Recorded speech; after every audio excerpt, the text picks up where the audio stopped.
Sir live streaming start हो गई, आप स्टार्ट कर सकते हैं। Okay, thank you. बिस्मिल्लाहिर्रहमानिर्रहीम। रब्बी ज़िदनी इल्मा। प्लीज़ कंफर्म कर दें मेरी वॉइस क्लियर है। Yes sir. Yes sir. Okay, कोई रिवाइज करना चाहेगा कि हमने कल क्या कवर किया था रिलेटेड टू साइंटिफिक पाइथन।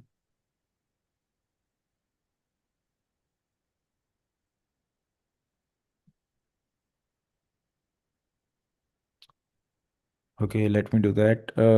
कल हमने देखा कि हम कैसे साईपाई को इंपोर्ट कर सकते हैं और कौन सा वर्जन हम यूज़ कर रहे हैं। फिर हमने कॉन्स्टेंट्स का मॉड्यूल देखा था जिसके अंदर हमारे पास डिफरेंट कॉन्स्टेंट्स हैं, पाई है, गोल्डन रेशियो है, mass of neutron, Avogadro's number. फिर हमारे पास फिजिकल कॉन्स्टेंट्स की एक डिक्शनरी है जहाँ पर हमारे पास तमाम कॉन्स्टेंट्स अवेलेबल हैं। हम उनके की का बताकर उनकी वैल्यू को गेट कर सकते हैं। और उसके अलावा हमने देखा कि हमारे पास यूनिट कन्वर्जन होती है योटा, किलो, मीटर्स में। फिर हमने टेम्परेचर कन्वर्जन देखी कि हम कैसे कन्वर्ट टेम्परेचर का फंक्शन यूज़ कर सकते हैं सेल्सियस से फ़ारेनहाइट, केल्विन, केल्विन में कन्वर्ट करने के लिए। फिर हमने देखा अबाउट के मीन्स टू एल्गोरिदम जिसके अंदर हमने एक रैंडम डाटा जनरेट किया और फिर हमने रैंडम डाटा को के मीन्स क्लस्टरिंग एल्गोरिदम के ज़रिए से ट्रेन किया और हमारे तीन सेंट्रोइड्स रिजल्टेंट में निकल कर आए। फिर हमने लेबल्स के लिहाज से अपने तीन क्लस्टर्स बनाए और मैटप्लोट्लिब की हेल्प लेते हुए हमने इसको विजुलाइज कर लिया। नेक्स्ट हम मूव करते हैं on the special functions of SciPy. Special functions कुछ भी नहीं है। जैसे हमारे पास पूरी एक अरे गिवन है, हमने तमाम एलिमेंट्स का क्यूब रूट लेना है, स्क्वायर रूट लेना है और हमने कोई और फंक्शन परफॉर्म करना है। कम्बिनेशंस परम्यूटेशंस होते हैं कमेंट्रीज में, वो हमने परफॉर्म करने हैं। या हमने लॉग सम एक्सपोनेंशियल लेना है, या लैम्बर्ट डब्ल्यू एक फंक्शन होता है वो हमने लेना है। तो ये तमाम फंक्शंस जो हैं ये हमें इनके फार्मूलाज अप्लाई करने की ज़रूरत नहीं है, साईपाई में ऑलरेडी बिल्ट इन अवेलेबल हैं, हम वहाँ से यूज़ कर सकते हैं। तो इन फंक्शंस को हम यूज़ करके देख लेते हैं। तो इसके लिए सबसे पहले हम इंपोर्ट करते हैं। ये क्या हुआ? Just a second. ओके,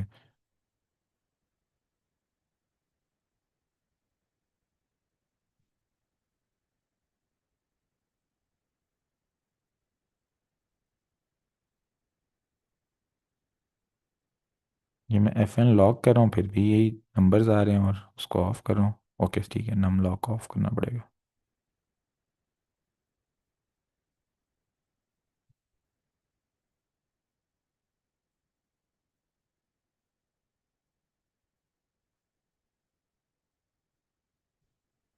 ठीक हो गया।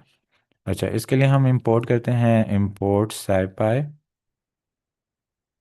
Dot special. हमारे साइंटिफिक पाइथन का स्पेशल फंक्शन है, स्पेशल मॉड्यूल है।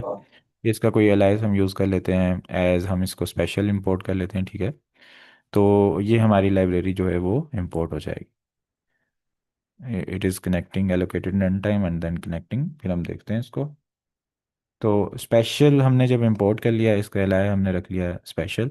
तो स्पेशल डॉट जो भी हमने यूज़ करना है फंक्शन, फॉर एग्जांपल हम क्यूब रूट यूज़ करना चाहते हैं, या अच्छा इसके लिए हम अरे के लिए हम क्या करते हैं, नमपाई को इंपोर्ट कर लेते हैं, नमपाई एज एनपी।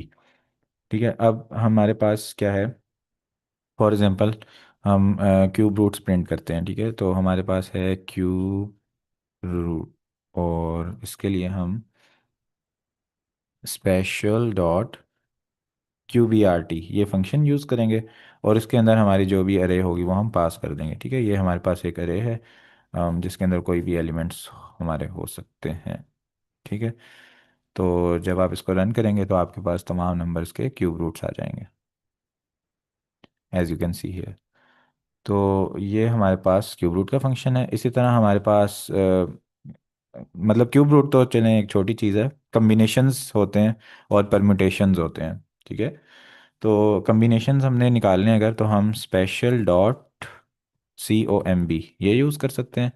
और अगर हमने परम्यूटेशन निकालनी तो इसी तरह PERM यूज़ कर सकते हैं। तो हम कम्बिनेशन और परम्यूटेशन को देख भी लेते हैं कि ये क्या चीज़ है, अगर किसी को आइडिया नहीं है। तो फॉर एग्जांपल मैंने कम्बिनेशन निकालना है। अब मेरे पास 10 टोटल नंबर ऑफ आइटम्स हैं और 3 मैं उनमें से चूज़ कर सकता हूँ। ठीक है, तो इसको हम प्रिंट करके देख लेते हैं। ओके, सो ये हमारे पास इसका रिजल्ट आता है। तो anyone who wants to share के कम्बिनेशन क्या होता है और इसका क्या फार्मूला होता है और परम्यूटेशन क्या होता है, because these things are very important in our life अगर हम कंप्यूटर साइंस में हैं, मैथमेटिक्स में हैं, फिजिक्स में हैं। So anyone who wants to share. Sir इसका फार्मूला आई थिंक वो टोटल नंबर ऑफ आइटम्स कितने होते थे उसका फैक्टोरियल लेते थे, जी उसको जी। डिवाइडेड बाय करते थे। ये थ्री, जैसे यहाँ पे थ्री है, जो हमने जितनी बार कोई आइटम लेनी है, आर आई थिंक आर का फैक्टोरियल, और एग्जैक्टली फिर एन माइनस आर एग्जैक्टली, इनका। ज़बरदस्त ज़बरदस्त, ग्रेट सर। तो ये हमारे पास होता है कम्बिनेशन, और परम्यूटेशन में हम करते हैं n factorial over r factorial. ठीक है, इसमें हम ये क्यों करते हैं, क्योंकि इसमें ऑर्डर मैटर कर रहा होता है, और यहाँ पर हम ये इसलिए कर देते हैं कि ऑर्डर डजेंट मैटर। ठीक है, तो इसमें किसी को कोई कन्फ्यूजन या क्वेश्चन तो नहीं है कि ये order matter order doesn't matter क्या है, या ये क्या फार्मूलाज हैं, या सबको यस क्लियर है? सर, तो थोड़ा एक्सप्लेन करते हैं। ओके, अच्छा, थोड़ा सा मैं इसको एक्सप्लेन करूंगा because it is a deep lengthy topic of mathematics. तो फॉर एग्जांपल हमारे पास देयर इज़ अ गर्ल, ठीक है, और वो जाती हैं एक आइसक्रीम मैम, हमारे पास एक अवेलेबल है, वहाँ से आइसक्रीम बाय करने जाती हैं। अच्छा, अब वहाँ पर हमारे पास 5 आइसक्रीम के फ्लेवर्स हैं। ठीक है, एक हमारे पास है मैंगो, एक हमारे पास है वनीला, और एक हमारे पास है स्ट्रॉबेरी, एक हमारे पास है बनाना, और एक है chocolate. 5 flavours, girl can choose. अब ये हमारे पास जो आइसक्रीम है, ये मिल रही है 150 रुपीज़ ईच। ठीक है, पहले 100 रुपये की थी, लेकिन अब पेट्रोल महंगा होने की वजह से 150 ईच हो गई। तो ये जो गर्ल है इसके पास 300 रुपीज़ हैं, तो ये कितनी आइसक्रीम बाय कर सकती है? टू। 2, एग्जैक्टली। टोटल ऑप्शंस कितने हैं इसके पास? 5। 5। तो 5 टोटल ऑप्शंस हैं, उनमें से ये 2 आइसक्रीम बाय कर सकती है। अब कभी इसका दिल करता है, जाहिर बात है, लड़की है, लड़कियों के वो समझ नहीं आती, कंफ्यूज्ड माइंड होता है सॉरी। तो कभी ये सोचती है मैं मैंगो और स्ट्रॉबेरी खा लूँ, कभी ये सोचती है वनीला बनाना खा लूँ, कभी ये सोचती है चॉकलेट ले लूँ, स्ट्रॉबेरी ले लूँ। तो जो शॉपकीपर है वो कहता है कि आप बता भी दो भाई, आपने कौन सा फ्लेवर खाना है। तो साथ में एक बंदा खड़ा है, वो कहता है भाई इस तरह नहीं हो सकता है कि ये बता दें, लेकिन मैं आपको ये बता सकता हूँ कि टोटल पॉसिबल कम्बिनेशंस क्या बनते हैं, कि वो कितने फ्लेवर्स खा सकती हैं। उतनी देर आपको वेट करना पड़ेगा, फिर जाके उनको समझ आएगी मैंने कौन सा फ्लेवर खाना है। तो ये जो कम्बिनेशंस उसने बताने हैं, this is basically total 5 items and she can choose 2 items, this is combination. ठीक है, तो ये जो टोटल कम्बिनेशंस हमने निकालने हैं, ठीक है, मैंगो और वनीला का एक कम्बिनेशन बन रहा है, स्ट्रॉबेरी बनाना का एक कम्बिनेशन बन रहा है, मैंगो और बनाना का कम्बिनेशन बन रहा है। तो ये सारे तमाम कम्बिनेशन हमने टोटल निकालने हो, तो हम निकाल सकते हैं 5 factorial divided by 2 factorial, 5 - 2 which is 3 factorial. ये फार्मूला है जिससे हमें पता चल जाएगा टोटल कम्बिनेशंस कितने बनते हैं। तो फैक्टोरियल बेसिकली क्या होता है कि 5 × 4 × 3 × 2 × 1, ये हमारे पास होता है फैक्टोरियल, के उस नंबर से लेके डाउन जाते जाओ, n n-1 n-2 टिल 1, और तमाम नंबर को आपस में मल्टीप्लाई कर दो। ठीक है, और उसके अलावा ये डिवाइड हो रहा है 2 फैक्टोरियल से और साथ में 3 फैक्टोरियल से। तो 3 फैक्टोरियल है वो भी हमारे पास 3 × 2 × 1, तो 3 फैक्टोरियल कैंसिल हो गया 3 2 1 इसके साथ। ठीक है, पीछे बच गया 5 × 4। अब 4 जो है, इसके अंदर हमारे पास क्या है, 4 के अंदर हमारे पास है 2 × 2, और 2 फैक्टोरियल में हमारे पास क्या है, 2 × 1। तो ये 2 × 1 है, इससे एक 2 ये कैंसिल हो गया, पीछे बच गया हमारे पास 5 × 2। तो टोटल 10 कम्बिनेशंस हैं कि ये इन 5 आइसक्रीमों में से अगर इसने 2 खरीदनी हो तो ये कौन कौन से फ्लेवर ले सकती है। There are 10 flavours. ठीक है, अच्छा, अब यहाँ पे ऑर्डर जो है, that doesn't matter. Doesn't matter से मुराद ये है कि मैंगो वनीला, वो पहले बोलती है शॉपकीपर को मुझे मैंगो दे दो और वनीला बोल दो, या कभी वो बोलती है कि मुझे वनीला दे दो और मैंगो दे दो। तो जब ऑर्डर डजंट मैटर हम बोलेंगे तो इसका मतलब है ये दोनों चीज़ों को हम एक ही कंसीडर कर रहे होंगे, यानी मैंगो वनीला और वनीला मैंगो दोनों चीज़ें एक ही कंसीडर करेंगे, क्योंकि हाथ में जब वो पकड़ लेगी तो वो एक ही बात हो गई, मैंगो और वनीला दो फ्लेवर ही हैं, चाहे उसने पहले वनीला बोल के लिया है या चाहे उसने पहले मैंगो बोल के लिया है। ठीक है, यहाँ तक आप सब लोग मेरे साथ हैं? Yes yes sir. Sir. Yes sir. ज़बरदस्त। अच्छा, ये हो गया कम्बिनेशन। परम्यूटेशन में क्या होगा कि अगर वो बोलती है कि मुझे मैंगो दो और वनीला दो, फिर वो बोलती है मुझे वनीला दो और मैंगो दो, और मैंगो दो, ठीक है, तो इन दोनों चीज़ों को हम डिफरेंट कंसीडर करेंगे। ये दो हमारे पास वेज होंगे उसके बोलने के, पहले वो मैंगो बोल रही है फिर वनीला बोल रही है, या पहले वनीला बोल रही है फिर मैंगो बोल रही है। तो ये चीज़ होती है परम्यूटेशन। इसके अंदर हम कहते हैं ऑर्डर मैटर्स, कि एम पहले आ रहा है या वी पहले आ रहा है। तो ऑर्डर डजेंट मैटर में होगा कम्बिनेशन, व्हेन ऑर्डर्स मैटर तो होगा परम्यूटेशन। अब परम्यूटेशन में अगर आप देखें तो हमारे पास नंबर ऑफ वेज इंक्रीज हो जाते हैं, तो इस वजह से जो n माइनस आर वाली चीज थी ना डिनोमिनेटर में, जो इस टोटल सम को कम कर रही थी, डिनोमिनेटर इसको कम कर रहा है ना, डिवाइड कर रहा है, तो हमने उसको खत्म कर दिया। ठीक है, हमने बोल दिया इसका formula n factorial over r factorial. ठीक है, तो हमारे पास 5 फैक्टोरियल डिवाइडेड बाय 2 फैक्टोरियल, इसके अंदर से 2 कैंसिल हो जाएगा, तो 5 मल्टीप्लाई बाय 4 मल्टीप्लाई बाय 3, ये हमारे पास टोटल कम्बिनेशन बन जाएंगे। 60 वेज से वो बता सकती है परम्यूटेशंस में, अगर देखें कि उसको कौन कौन सा फ्लेवर चाहिए। ठीक है, यहाँ तक सबको क्लियर है? Yes sir. Great, yes sir. ठीक हो गया इंशाल्लाह। आपको ये काफ़ी हेल्पफुल रहेगा, टाइम तो लग गया हमारा। तो ये हमारा कम्बिनेशन का हो गया जो फार्मूला है। और अगर हमने परम्यूटेशन कैलकुलेट करनी है इन्हीं नंबर्स की, देखते हैं, तो उसके लिए हम PERM यूज़ करेंगे, इसी यही नंबर इसको पास करते हैं, तो परम्यूटेशन में हमारे पास ज़्यादा वैल्यू आनी चाहिए। तो आप देख सकते हैं कि अगर 10 आइटम्स हैं उनमें से 3 चूज़ करने हैं, तो अगर ऑर्डर हमारे पास डजन मैटर तो 120 वेज होंगे, और if order matters then we have 720 ways. कितना ड्रास्टिक चेंज आएगा सिर्फ छोटे नंबर्स में। जब नंबर्स इंक्रीज होते जाएंगे तो हमारे ये नंबर बहुत तेज़ी से बढ़ेगा, परम्यूटेशन वाला जो नंबर होगा। So this is how we can calculate easily. हमें कोई फैक्टोरियल मैक्टोरियल लगाने की ज़रूरत नहीं पड़ रही, कोई कैंसिलेशन करने की, कोई मैथमेटिकल फार्मूला लगाने की ज़रूरत नहीं पड़ रही, जस्ट हम COMBPERM से अपना काम कर रहे हैं। अच्छा, इसके अलावा हमारे पास होता है लॉग सम एक्सपोनेंशियल। ठीक है, तो उसके लिए हमारे पास ये फंक्शन होता है लॉग सम एक्सपोनेंशियल। ये क्या करता है कि हमारे पास जितने तमाम नंबर्स हैं उनका पहले एक्सपोनेंशियल लेता है, फिर एक्सपोनेंशियल लेने के बाद यानी e raise to power that number कर देता है, फिर उन तमाम नंबर्स को सम करता है और फिर उसका लॉग ले लेता है। तो ये भी इम्पोर्टेंट है एडवांस जो हमारे पास कैलकुलेशंस होती हैं उनमें। तो इसको हम देख लेते हैं कि ये क्या चीज़ है। तो हमारे पास है log of sum of exponentials करता है ये।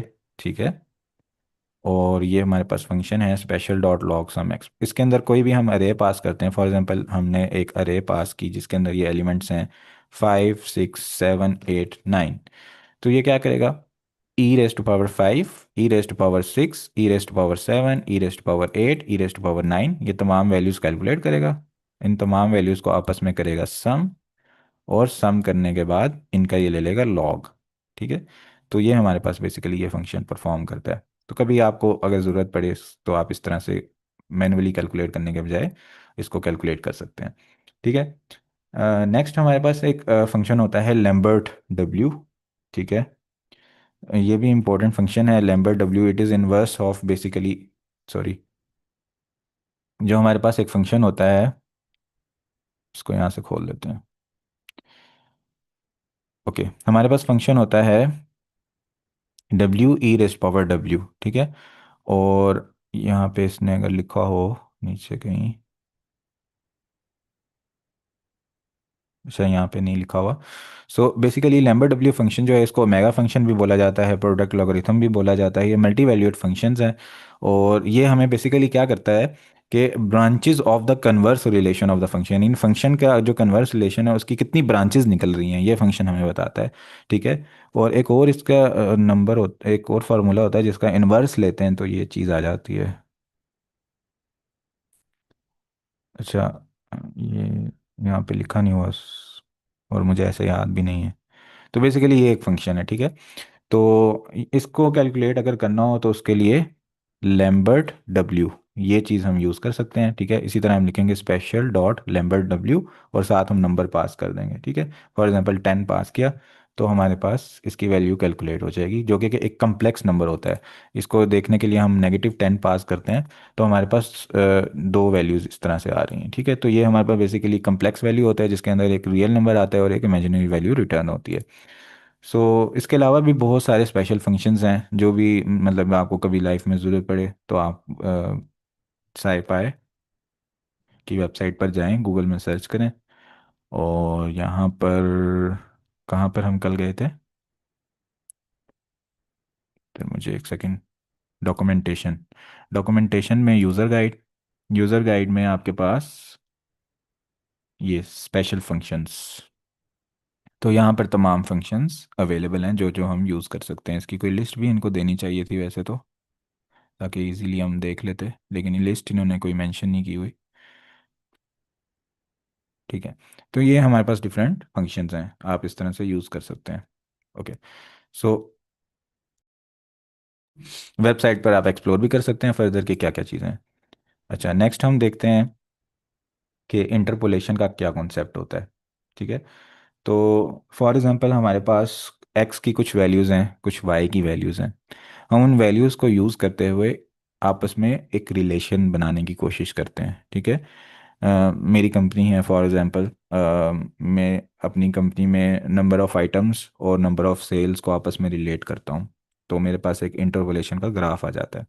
उससे मुझे पता चलता है कि क्या मेरे आइटम्स फलां सीज़न में इंक्रीज़ करने से सेल इंक्रीज़ होगी या नहीं होगी। इस तरह की मैं कोई डिसीजन मेकिंग करना चाहता हूँ, या किसी चीज़ पर मैं रिसर्च कर रहा हूँ, वहाँ पर कोई ऐसा डाटा आ जाता है कि जहाँ पर हम कहते हैं कि फ़लां टेम्परेचर के अंदर इस स्पीशी का ये रिएक्शन होता है, तो अगर इस टेम्परेचर को इंक्रीज़ कर दिया जाए तो क्या होगा। मतलब जो आपके पास अवेलेबल वैल्यूज़ हैं आप उनको यूज़ करते हुए इंटरपोलेट कर लेते हैं और फिर आपका एक फंक्शन बन जाता है, और फिर आप उसको एक न्यू वैल्यूज़ देते हैं और आपके पास फॉर एग्जांपल एक्स की वैल्यूज़ देते हैं और वाई की वैल्यूज़ रिटर्न हो जाती हैं। तो इस चीज़ को हम देखते हैं कि जस्ट सेकेंड। ओके, तो हम numpy की एक अरे बनाते हैं, उसके लिए हमें इंपोर्ट करना पड़ेगा numpy। पहले हम कर चुके हैं, बार बार इंपोर्ट करने की ज़रूरत नहीं है, लेकिन मैं जब न्यू टॉपिक शुरू करता हूँ तो मैं इसलिए आपको वो बता देता हूँ ताकि आप अपना माइंड यहाँ पर सारा फोकस लें, ठीक है। तो इंटरपोलेशन को हम स्टार्ट करते हैं। अच्छा, हमारे पास सबसे पहले हम numpy को इंपोर्ट करते हैं ताकि अ, हमारे पास हम कोई अरे डिक्लेयर कर सकें, और फिर हमें मैटप्लॉटलिब की भी ज़रूरत पड़ेगी, ठीक है। मैटप्लॉटलिब से हम क्या करेंगे, प्लॉट करके देखेंगे कि हमारी इंटरपोलेशन करने से किस तरह की कर्व बन रही है, क्या बन रहा है, ठीक है। तो मैटप्लॉटलिब को इंपोर्ट करने का कोई बता सकता है क्या तरीका होता है। सर ये matplotlib dot pyplot as exactly P exactly, L T. ज़बरदस्त। ये हमारे पास बिल्कुल यही मेथड है। इस तरह हम ये दोनों लाइब्रेरी से इंपोर्ट कर ली। अब कोई सी दो अरेज हम बना लेते हैं, ठीक है। एक हम रेंज की वैल्यू ले लेते हैं, ठीक है। फॉर एग्जांपल मेरे पास ए है, या बल्कि एक्स वाई लेते हैं इसको ताकि इजीली समझ आए। मेरे पास एक्स है, दैट इज np.a range 11। अब क्या होगा, मेरे पास 0 से लेके 10 तक वैल्यूज़ आ जाएंगी, ठीक है। तो इसको देख भी लेते हैं।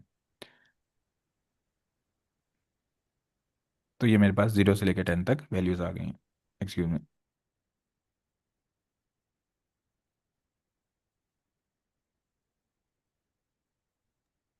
ओके, ये हमारे पास वैल्यूज है। अब इनके साथ हम कुछ अपनी मर्ज़ी के पॉइंट्स ले लेते हैं, ठीक है। वाई को मैंने ले लिया np.array और इसके अंदर मैं कुछ पॉइंट्स पास कर देता हूँ, ठीक है। तो sir random random value, number generate कर लें कोई। हाँ रैंडम नंबर्स भी जनरेट कर सकते हैं, ठीक है। ज़बरदस्त। तो कोई हेल्प करेगा कि रैंडम नंबर्स कैसे जनरेट करें जो कि मेरे पास 10 वैल्यूज़ आ जाएं। np dot rand function sir, जी, random np function. Dot random. अब इसके आगे तीन चार चीज़ें हैं। एक नॉर्मल यूनिफॉर्म डिस्ट्रीब्यूशन में से निकल के आ जाता है, एक इंटीजर वाली रेंज आ जाती है, एक फ्लोट वाली वैल्यूज आ जाती हैं। तो उसके लिए क्या लिखेंगे हम? Rand randint. Randint, okay, randint लिख देते हैं चलें। और इसके अंदर क्या क्या वैल्यूज जाएंगी? इसमें सर जो अब अच्छा, हम अब आप सोचें 10 आप कर क्या रहे हैं। रैंडेंट से क्या होगा कि integer random values return integer, होगी। हाँ जी। तो इसको क्या क्या बताना पड़ेगा हमें कि हमें ये बताना पड़ेगा कि हमें कितनी वैल्यूज चाहिए। और दूसरी चीज़ क्या बतानी पड़ेगी? बाउंड्रीज की। बाउंड्रीज बतानी पड़ेंगी, एग्जैक्टली, ज़बरदस्त। तो इसको 10 हम से बाउंड्रीज दे देते हैं 10 से लेके 100 का। 100। और वैल्यूज इसको हमें चाहिए कितनी, 10 नहीं 11।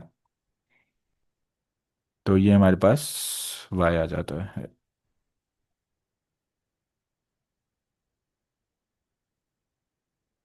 तो ये हमारे पास वैल्यूज आ गई, ज़बरदस्त। तो अब हम इनको पहले वैल्यूज़ को प्लॉट करके देख लेते हैं, ठीक है, कि इनका क्या ग्राफ बन रहा है। तो उसके लिए हम करते हैं PLT डॉट, अच्छा स्कैटर करेंगे या प्लॉट करेंगे, इसमें किसी को आइडिया है? प्लॉट ही आएगा, स्कैटर में एग्जैक्टली, करेंगे क्योंकि नहीं नहीं, आपने सही बताया, प्लॉट करेंगे। हमने ना बेसिकली लाइन ग्राफ बना के हाँ जी, देखना है दो ना। डाटा दो हैं जी सर, लाइन ग्राफ में प्लॉट ही आएगा।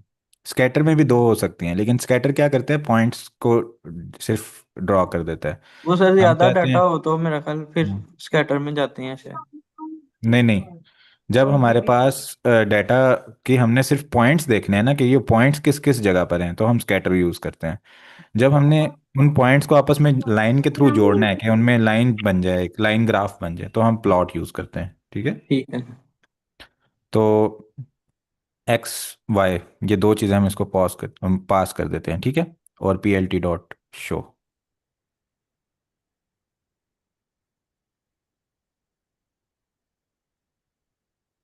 तो ये देखें आप कि हमारे पास ये लाइन ग्राफ, अच्छा पॉइंट्स को अगर देखना है तो उसके लिए हम क्या करते हैं कि मुझे पॉइंट्स अलग से शो हो जाएं।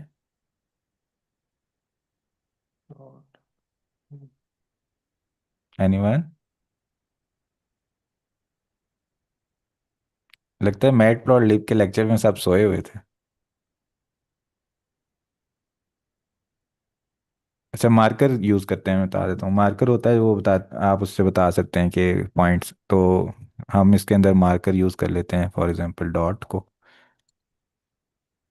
तो ये हमारे पास पॉइंट्स हो गए, ठीक है, और उनके दरमियान डॉटेड लाइंस आ गई बिकॉज ऑफ दिस कॉलन, ठीक है। ये ओ है बेसिकली, ये ओ ये मार्क हो गया, ठीक है। और ये जो बीच में कॉलन है ये इन लाइंस को कर रहा है, तो ये हमारे पास एक रिलेशन बन रहा है इसका, ठीक है, ये एक लाइन ग्राफ बन रहा है। तो अब हम इंटरपोलेशन करके देखते हैं इसकी कि इंटरपोलेशन से क्या फर्क पड़ता है। तो from scipy dot interpolate import inter P1, अच्छा ये डिफरेंट इसके फंक्शंस हैं, ठीक है। तो हम 1D यूज़ करेंगे, ठीक है, क्योंकि हमारे पास दो पॉइंट्स हैं और उनको हमने, मतलब जब हम उनको आपस में इंटरपोलेट करेंगे that will B one dimensional interpolation, ठीक है। तो इसको रन करते हैं ताकि इंपोर्ट हो जाए। हमारे पास एक वेरिएबल है, इसके अंदर हम इस फंक्शन को स्टोर करते हैं बेसिकली। तो हमारे पास इंटर P1D हमने इंपोर्ट किया, इसको हम क्या क्या चीज़ें पास करेंगे, इसको हम पास करेंगे एक्स और वाई। साथ में हमें इसको एक मेथड पास करना होगा कि हमने मेथड कौन सा फॉलो करना है, ठीक है। तो मेथड नहीं, सॉरी, काइंड, काइंड पास करनी होगी कि हमने लीनियर इंटरपोलेशन करनी है, क्वाड्रेटिक करनी है, क्यूबिक करनी है, एस लीनियर करनी है, इस तरह डिफरेंट टाइप्स हैं। तो मैं इसको क्वाड्रेटिक पास कर रहा हूँ कि हम क्वाड्रेटिक इंटरपोलेशन करना चाहते हैं, ठीक है। तो ये हमारा फंक्शन बन गया, ये फंक्शन अब बन चुका है, ठीक है। हुआ यहाँ पर क्या है कि हमारे पास जो x की तमाम वैल्यूज़ थी वो मैंने इसको पास की, जो हमारे पास y की तमाम वैल्यूज़ थी वो मैंने इसको पास की, और मैंने इसको बताया कि किस तरह की आपने इंटरपोलेशन करनी है। वो इंटरपोलेशन हो गई, और वो इंटरपोलेशन होने के बाद एक फंक्शन बन गया, फॉर एग्जांपल वो फंक्शन इसने समझा कि जो y है that is equal to 2x plus 3, या कोई भी उसने फंक्शन बना लिया, ठीक है। तो वो फंक्शन अब प्रिडिक्ट में सेव हो गया। ठीक है, आई होप यू अंडरस्टैंड। तो अब हम क्या करते हैं कि एक्स की कुछ वैल्यूज़ ले लेते हैं और फिर वाई की वैल्यूज़ प्रिडिक्ट करने की उसके लिए कोशिश करते हैं। तो हम ले लेते हैं यहाँ पर x2 इज इक्वल टू, अब एक हमने रैंडम भी यूज़ कर लिया है, ए रेंज भी यूज़ कर लिया, अब हम एन लाइन स्पेस यूज़ करते हैं। ठीक है, लाइन स्पेस में हमारे पास हम कहते हैं कि 100 वैल्यूज़ आप ले लो, तो ये हमारे पास x2 की तमाम वैल्यूज़ आ जाएंगी। ठीक है, so these are all values of x2। अब हम चाहते हैं कि हम इसके ऊपर एक फॉर लूप चलाएं। ठीक है, जितनी भी x की वैल्यूज़ हैं अरे में एक लूप चलेगा, आइटरेट करता जाएगा और तमाम x की वैल्यूज़ के लिए y की वैल्यू इस प्रिडिक्ट के फंक्शन से लेता रहेगा और हमारे पास इस तरह y की वैल्यूज़ आ जाएंगी। तो हम करते हैं y2 is equal to n p dot array, यानी y की वैल्यूज़ भी एक अरे में आ जाएं। ठीक है, और वो अरे के अंदर क्या होगा, प्रिडिक्ट का फंक्शन है, उसके अंदर x जाएगा और x होगा क्या, जो ये तमाम एलिमेंट्स होंगे, आई भी बोल रहे हैं x बोल रहे हैं जो मिल रहे हैं। ठीक है, फॉर x इन x2। ठीक है, या इसको हम आई कर लेते हैं, चले, फॉर आई इन आई2। तो अब क्या हुआ, हमारे पास x2 की हमने कुछ वैल्यूज़ ली, फंक्शन हमारा पहले हमने तैयार कर लिया था और हमारे पास y2 की वैल्यूज़ आ गई। ठीक है, अब इनको प्लॉट करके देख लेते हैं। तो p l t dot plot x comma y comma, marker भी पास कर देते हैं ताकि पॉइंट्स भी शो हो जाएं, P l t dot show. तो यार ये x2 हमारे, y2 नहीं करेंगे show? सॉरी, अभी ये देखें, ये पुरानी ही हमारी पॉइंट्स आ गए, नए पॉइंट्स की जो वैल्यू थी वो नहीं आई। जी sir, thank you so much. तो ये हमारे पास इंटरपोलेशन हो के आया है, एक क्वाड्रेटिक कर्व बन गई है। ठीक है, अच्छा अब इसको हम लीनियर करके देखते हैं।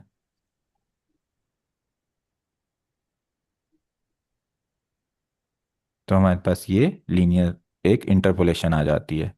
इसके अलावा क्यूबिक करके देखते हैं। तो ये हमारे पास it is just like quadratic in this case, लेकिन अगर हमारे पास वैल्यूज़ थोड़ी चेंज होंगी तो क्यूबिक में थोड़ा सा डिफरेंस आएगा।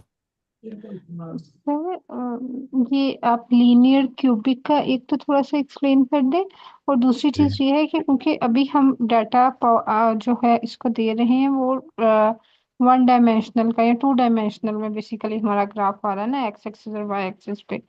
तो हम्म। अगर हमने मल्टी डायमेंशनल में रन करना हो तो फिर हमें जिस तरह हम बस एक्स और वाई की वैल्यूज दे रहे हैं, तो फिर हमें और उसकी बाकी एक्सिस की या बाकी डायरेक्शन की भी उसे वैल्यूज प्रोवाइड करनी पड़ेगी, उसको भी थोड़ा सा एक्सप्लेन कर दें। जी जी, उसकी भी वैल्यूज़ पास करनी, जैसे मैंने ये इंटर पी 1D यूज़ किया है, इस तरह वो 2D वाला है, फिर उसके उसके अपने आर्गूमेंट्स हैं। और ये जो लीनियर है और क्या है, देखें हमारे पास मैं पुराने वाले पॉइंट्स भी शो करता हूँ साथ में।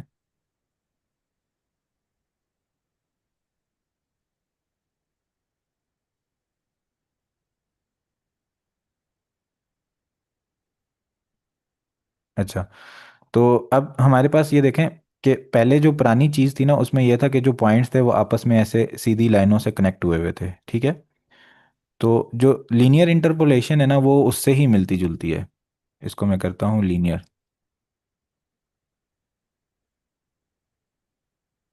तो आप देखें कि बिल्कुल उससे मैच कर रही है। ठीक है, जैसे पॉइंट्स पे से पहले आपस में एक दूसरे से मिल रहे थे। तो इंटरपोलेशन बेसिकली क्या है कि मेरे पास जो अभी ये 100 पॉइंट्स हैं, ठीक है, लेकिन मेरी जो लाइन स्पेस है वो यहाँ से लेके इधर तक आ रही है। ठीक है, तो कुछ पॉइंट ऐसे होंगे जो मेरे डाटा में नहीं होंगे लेकिन वो लाइन पर मौजूद हैं। ठीक है, तो मैं फॉर एग्जांपल एक्स की वैल्यू इसको पास करता हूँ ये वाली, तो मुझे बता देगा कि इसके लिए वाई की क्या वैल्यू होनी चाहिए, जैसा कि इसने यहाँ पर मुझे बताया है। ठीक है, मैंने x2 की इसको वैल्यूज पास की यहाँ पर, ये मैंने x2 की इसको ठीक वैल्यूज है, पास की यस सर। और उसने y2 की वैल्यू रिटर्न कर दी। ठीक है, तो जी सर। जो वैल्यूज मेरे पास थी उन पहले से उनसे मैंने उनसे हेल्प लेते हुए मैंने इंटरपोलेशन की। जो वैल्यू वैल्यू मेरे पास अब x2 की नहीं आई थी वो पुराना फंक्शन यूज करते हुए मैंने y2 की नई वैल्यूज ले ली। ठीक है, तो लीनियर तो बेसिकली पुराने उसकी तरह ही था।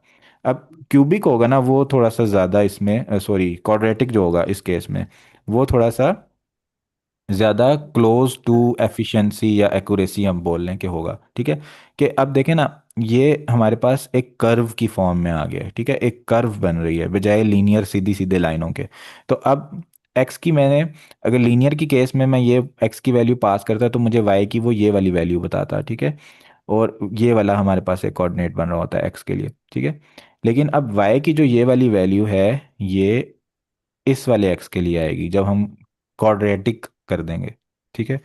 फिर क्यूबिक करेंगे तो ये थोड़ा सा इसके अंदर एक, मतलब अब देखें, लीनियर, क्वाड्रेटिक और क्यूबिक है क्या, हमारे पास एक फंक्शन होता है y is equal to m x plus b, ये है हमारे पास तो लीनियर, यस, लीनियर लीनियर होता है, ठीक है। इसके अंदर हमारे पास ये स्लोप है और ये हमारे पास y इंटरसेप्ट है, ठीक है। यस।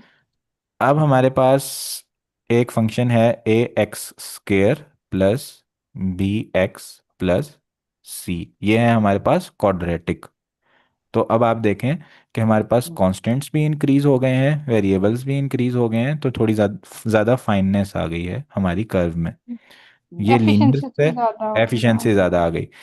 अब क्यूबिक का जो फंक्शन होगा वो होगा a x cube plus b x square plus c x plus D.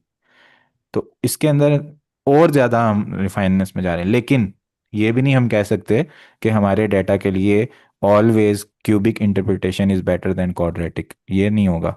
इससे तो यही समझ आ रही है मुझे यहाँ पे जो मैंने लिखा है कि मैं जैसे जैसे लीनियर से क्वाड्रेटिक में जा रहा हूँ तो और ज़्यादा इंप्रूव हो रहा हूँ, फिर नहीं, ये क्वाड्रेटिक अकॉर्डिंग टू से। डाटा नहीं होगा हमारा, हमारा डाटा एग्जैक्टली, इसमें जी, आ रहा है। एग्जैक्टली, एग्जैक्टली, ऐसे ही है, डाटा के लिहाज से हम इसको करेंगे, ठीक है।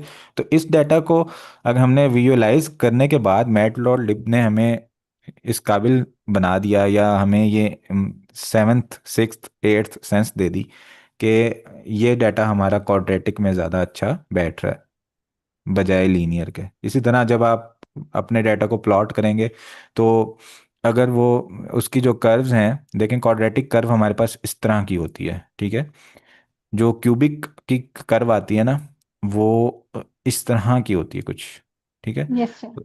तो डाटा हमारा अगर क्यूबिक में ज़्यादा अच्छा बैठ रहा है तो यही मैटप्लॉटलिब हमारी हेल्प कर रही है देखने में कि हम देख रहे हैं कि किस में ज़्यादा अच्छी इंटरपोलेशन हो रही है डाटा की, ठीक है। सर ये बिल्कुल ऐसे ही है ना, लाइक जब हमारे पास एक फैक्टर की प्रिडिक्टेड वैल्यू आ रही है, तो हम जी जी। एक्चुअल से कंपेयर करके देखेंगे तो वो फिर हम्म किसमें ज्यादा हम्म सिमिलर आ रही है, तो उसको फिर हम उसी एग्जैक्टली। फॉर्म पे को अप्लाई कर देंगे उसके ऊपर। एग्जैक्टली, बिल्कुल ऐसा ही है।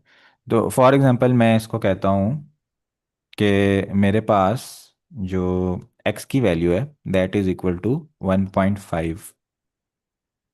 जो केमिकल्स होते हैं उनका क्या होता है, ग्राम होता है कि क्या होता है? सर वो कंसंट्रेशन उसकी होती है ना, वो डिफरेंट होती है, कि एक्स अच्छा, हमारे पास मोल फॉर आप लिख एग्जांपल मैं सकते कहता हूँ कि हैं। ग्राम में होते हैं, ठीक है। ठीक है, ठीक है, तो वेट मैं वेट। कहता हूँ कि अगर x मेरे पास 1.5 है तो y कितना होना चाहिए उस x के लिए, ठीक है। तो ये यस मेरा सर। फंक्शन मुझे बताएगा, ठीक है। मैं अपने फंक्शन को बोलूँगा कि मुझे बताओ कि इस x के लिए y की क्या वैल्यू होनी चाहिए, ठीक है। तो यहाँ पे मैंने वेरिएबल डिफाइन नहीं किया, ये मैंने स्ट्रिंग लिखी है, तो मैं इसको डायरेक्ट 1.5 पास कर रहा हूँ।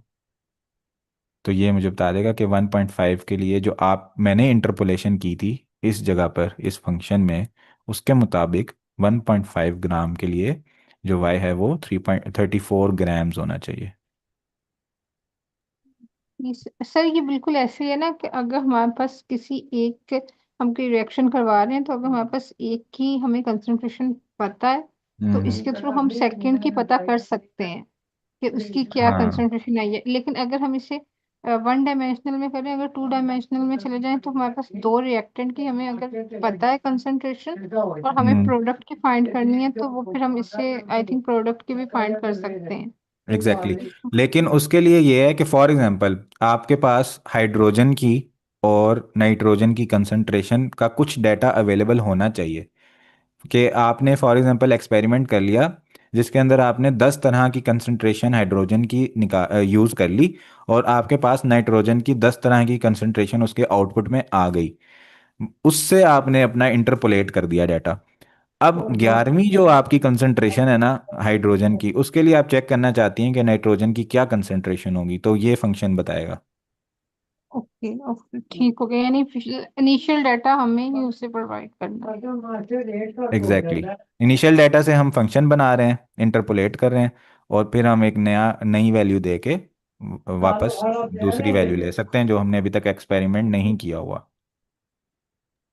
Got it sir, thank you so much. Okay, thank you. तो यहाँ तक किसी का कोई क्वेश्चन तो नहीं है? No sir. ज़बरदस्त। तो नेक्स्ट हम मूव करते हैं लीनियर अलजब्रा, जो कि हम नमपाई में कवर कर चुके हैं, लेकिन हम देख लेते हैं कि साईपाई में उसका क्या सिंटेक्स है, क्या चीज़ें। तो हम लीनियर अलजब्रा में मैट्रिसेस का इस्तेमाल करते हैं, तो उसके लिए हम नमपाई को यूज़ करेंगे, और साईपाई में से हम इंपोर्ट करेंगे लीनियर अलजब्रा के मॉड्यूल को। किसी कुछ भी नाम दे दूँ, इसको यही नाम दे रहा हूँ मैं, ठीक है। तो ये हमारे पास लीनियर अलजब्रा के लिए। अच्छा, अब लीनियर अलजब्रा को मैंने पहले इतना ज़्यादा डिटेल में एक्सप्लेन नहीं किया था, क्योंकि नमपाई का लास्ट सेशन में मुझे याद है कि मैंने बहुत ज़्यादा ओवरवेलमिंग बना दिया था उस सेशन को, ठीक है। तो इसलिए अभी आप लोग पूछ लें, टाइम है। तो हमारे पास for example system of equations हैं, ठीक है, जिसमें एक इक्वेशन है मेरे पास 3x + 4y is equal to 10, another equation is 2x + 5y is equal to 9, ठीक है। तो अब मुझे एक्स और वाई की वैल्यूज़ मालूम करनी है, पता करनी है। तो एनीवन जो बता सके कि इसके क्या तरीकाकार है इसकी वैल्यूज़ निकालने के लिए?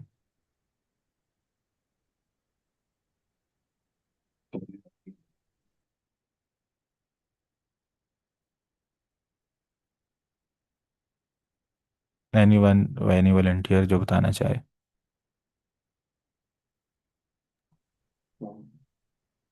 कैंसिलेशन, ज़बरदस्त। कैंसिलेशन को हम एलिमिनेशन मेथड कहते हैं, सब्स्टिट्यूशन भी, एग्जैक्टली exactly। तो मेथड ऑफ एलिमिनेशन है, मेथड ऑफ सब्स्टिट्यूशन है, और मैट्रिसेस के ज़रिए भी ये सॉल्व होता है। और मैट्रिसेस में आप कैसे सॉल्व करते हैं कि आप इसको एचलॉन फॉर्म में ले जाते हैं, या फिर डायरेक्ट वैल्यूज़ लेनी तो रिड्यूस एचलॉन फॉर्म में ले जाते हैं और आपके पास वैल्यूज़ आ जाती हैं, ठीक है। तो हम ये डिफरेंट मेथड्स को थोड़ा सा एक्सप्लोर कर लेते हैं। मेरे पास दो इक्वेशन है, 3x + 4y is equal to 10। I am doing this because आप लोगों का इंटरेस्ट है, सब लोग खामोश हैं, दैट्स वाई। और दूसरी क्वेश्चन है हमारे पास 2x + 5y is equal to 9। तो मेथड ऑफ एलिमिनेशन में मैं क्या करूँगा कि या तो मैं x को बाहर निकाल दूँ इस जगह से, या y को निकाल दूँ, ठीक है। तो अब आप लोग बताएं किसको निकालना चाहिए, कौन आपको इस वक्त पसंद नहीं आ रहा है, x पसंद नहीं आ रहा है या y पसंद नहीं आ रहा है? वाई को निकाल देते हैं। y को निकाल देते हैं।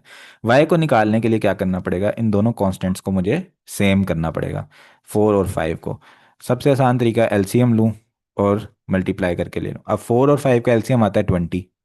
तो पहली इक्वेशन को 20y बनाने के लिए 5 से मल्टीप्लाई करना पड़ेगा। पहली इक्वेशन को 5 से मल्टीप्लाई करते हैं, हमारे पास आ जाता है 15x + 20y is equal to 50। दूसरी इक्वेशन को 20y बनाने के लिए 4 से मल्टीप्लाई करना पड़ेगा, तो मेरे पास आ जाएगा 8x + 20y is equal to 36। ये मेरे पास दो इक्वेशंस बन चुकी हैं। I can multiply whole equation with any number because these are equations. एक साइड पे मैं चीज़ कर रहा हूँ इक्वालिटी की वजह से, दूसरी साइड पे भी रिप्रेजेंट हो रही है, एक्सक्यूज मी। तो हम इसको माइनस करते हैं आपस में। माइनस करने से क्या होगा, 20y - 20y आपस में कैंसिल हो जाएंगे।